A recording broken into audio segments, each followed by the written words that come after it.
Nosotros vamos a mostrar lo que es la cinemática inversa de acuerdo al robot que nos tocó. Los integrantes son Luis Rodríguez Moisés, María Guadalupe Vázquez Rosas, Itzel Karimec Córdoba Castillo, José Luis Sánchez Pérez, Sergio Faustino Coyol Tláchil y su servidor Gustavo Ángel Ascal Huerta. El objetivo de este trabajo es describir de una manera sencilla los pasos para la elaboración de la cinemática inversa de un robot de 3 grados de libertad, como también explicar de manera sencilla conceptos básicos de lo que es la cinemática inversa, así como sus cálculos y para qué sirve. Tenemos que recordar lo que es un brazo robótico, y este es un brazo mecánico normalmente programable con funciones parecidas a las de un brazo humano. Este puede ser la suma total del mecanismo o puede ser parte de un robot más complejo. Las partes de estos manipuladores o brazos son interconectados a través de articulaciones que permiten tanto un movimiento rotacional o un desplazamiento lineal. De igual manera, tenemos que recordar lo que es un grado de libertad. Esto es una de las coordenadas independientes que son necesarias para describir el estado mecánico del robot, y esto se refiere a la posición, orientación en el espacio de sus elementos. A continuación, mi compañero Luis explicará un poco lo que es la cinemática inversa, como también su análisis cinemático. Para recordar, la cinemática de un robot es el estudio de los movimientos de este mismo. En un análisis cinemático, la posición, velocidad y aceleración de cada uno de los elementos del robot son calculadas sin considerar las fuerzas que causan el movimiento. En cuanto a la cinemática inversa, tenemos que esta es la técnica que permite determinar el movimiento de cada una de las cadenas de articulaciones para que un actuador final se ubique en una posición concreta. El cálculo de la cinemática inversa es un problema complejo que consiste en la resolución de una serie de ecuaciones, cuya solución normalmente no es única.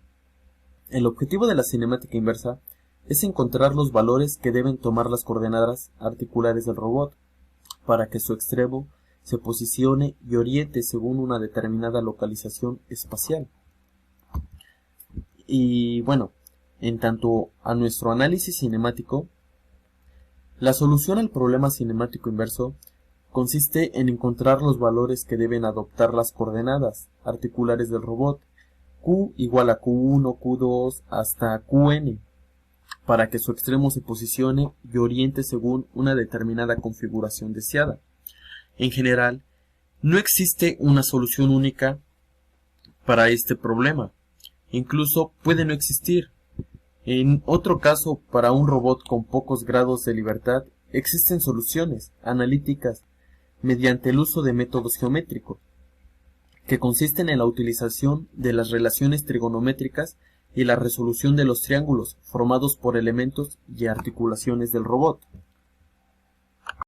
Ahora vamos a hablar sobre el cálculo del robot seleccionado. El robot que nos tocó es el que se muestra en la imagen y tiene 3 grados de libertad. 2 van a ser movimientos rotatorios y 1 lineal que se mueve a lo largo del eje Z. Este, al ser un robot con pocos grados de libertad, se calcula por el método geométrico, que más adelante se hablará de él.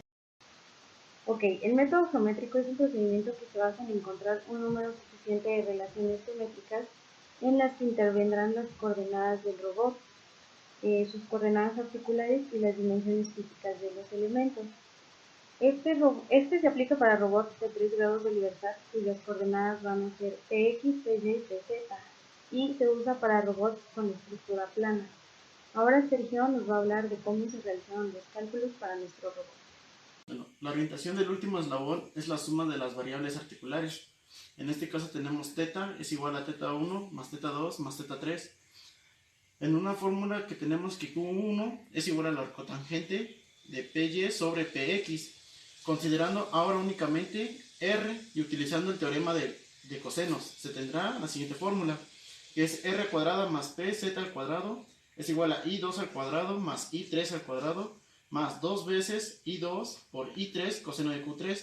Despejamos nuestro coseno de Q3 y nos quedaría del siguiente modo, que sería Px al cuadrado más Py al cuadrado más Pz al cuadrado menos I2 al cuadrado menos I3 al cuadrado Todo eso sobre 2 veces I2 por I3.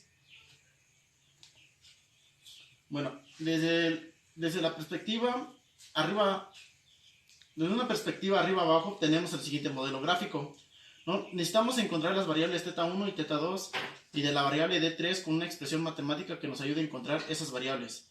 Para encontrar las variables del robot tenemos que visualizarlo de arriba abajo.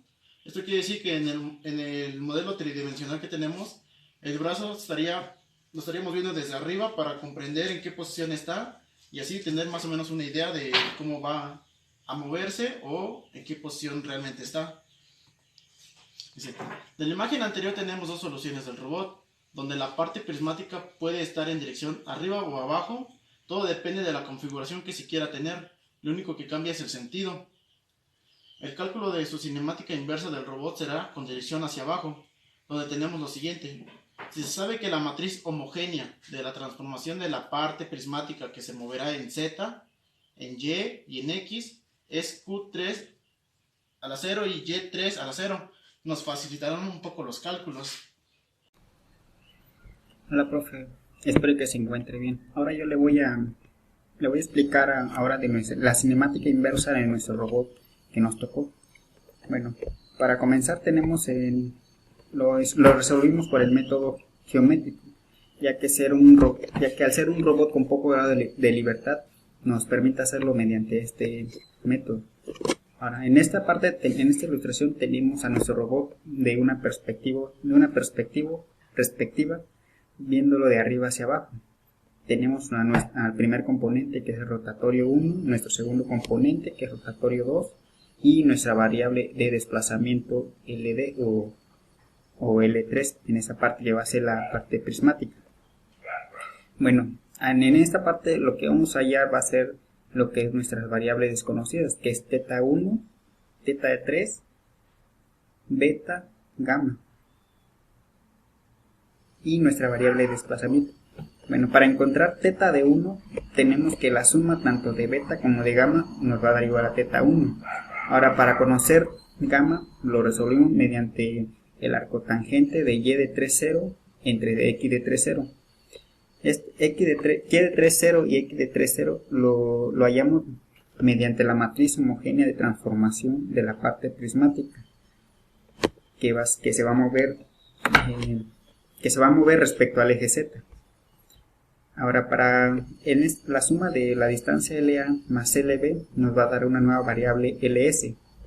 Ahora, para hallar lo que es θ de 3 tenemos lo siguiente. Con la ley de cosenos podemos hallar lo que es beta y nos modela esta ecuación. Despejamos lo que es beta y nos da esta ecuación. Ahora, la suma de θ de 3 y θ de 2 nos va a dar igual a 180 grados. Para hallar lo que es θ de 3 lo resolvemos mediante igual teorema de Pitágoras y mediante la ley de cosenos. La ley de Pitágoras lo resolvimos para hallar h y así obtener esta ecuación mediante la ley de cosenos. Se despeja lo que es θ de 3 y nos modela esta siguiente ecuación. Ahora, para hallar la variable de desplazamiento lo resolvimos con una perspectiva lateral. Nos queda de esta manera, donde tenemos el primer rotatorio, el segundo rotatorio y la parte prismática. Para el actuador final o la variable de desplazamiento la ecuación es la siguiente. D de 3 que va a ser igual a la diferencia de z de 3, 0 menos la LD. Con esta parte obtenemos nuestra variable D de 3 que es la variable de desplazamiento. Gracias. Ahora, para finalizar esta exposición, mi compañera Lupita le tocará. Finalmente, en conclusión tenemos, como lo hemos venido mencionando con nuestros compañeros, la cinemática de un robot es el estudio de movimientos. Luego de desarrollar los cálculos de la cinemática inversa, nos pudimos dar cuenta que es necesario tener los conocimientos básicos de la cinemática directa, solo que en la cinemática inversa es un poquito más compleja que en la directa. Entonces nosotros, para obtener los cálculos, como lo mencionaron antes mis compañeros, utilizamos el método de análisis geométrico, en el cual si colocamos los parámetros correctos del robot no tenemos resultados erróneos. Otro factor importante para estos cálculos es el conocimiento de la trigonometría. Nosotros en este cálculo utilizamos las ecuaciones de las leyes de senos, cosenos y el teorema de Pitágoras para encontrar la posición final del actuador.